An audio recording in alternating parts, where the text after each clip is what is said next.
Main stream মিডিয়াগুলা সবসময় rubber নিয়ে বসে থাকে। যখনই তারা কোনো একটা টপিক পায়, ওই টপিকটাকে রাবারের সাথে পেঁচিয়ে কীভাবে টেনে লম্বা করা যায় সেদিকে তাদের নজর থাকে।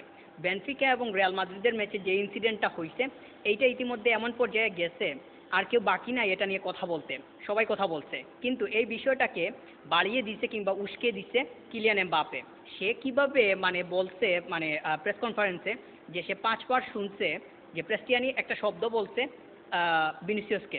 তো এই যে তার কথাটা, এইটাই মূলত সব কিছুর পেছনে ফুয়েল হিসাবে কাজ করছে। এই বিষয়টাকে অনেক বেশি পরিমাণ বাড়িয়ে দিচ্ছে কিলিয়ান এমবাপ্পে। এখানে আমার কাছে মনে হয় যে যথাযথভাবে কথাটা বলেনি, এইটা এক প্রকার সে বাড়িয়েই বলছে। এই যে তার মানসিকতাটা, এই মানসিকতাটা রিয়াল মাদ্রিদকে ধ্বংসের কারণ হয়ে দাঁড়াবে।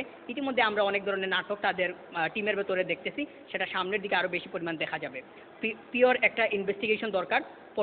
পর্তুগাল গভর্নমেন্ট তারা ইনভেস্টিগেশন করবে বলে ইতিমধ্যে অ্যানাউন্স করছে। আমরা ফাইন্ডিংসের অপেক্ষায় আছি, আউটকাম কি আসে সে অনুযায়ী স্টেপ আসবে। যদি ক্রিস্টিয়ানি সত্যি এই জায়গাতে ইনভলভ থাকে তাহলে তার বিরুদ্ধে স্টেপ নেওয়াটা প্রয়োজনীয় হবে। আর যদি দেখা যায় যে এই বিষয়টা বাড়াবাড়ি পর্যায়ে ছিল, তাহলে বাড়াবাড়ি করতে যে যারা ফুয়েল হিসাবে কাজ করতে তাদেরকে এখানে মানে শাস্তির আওতায় আনাটা খুবই যৌক্তিক বিষয় হবে।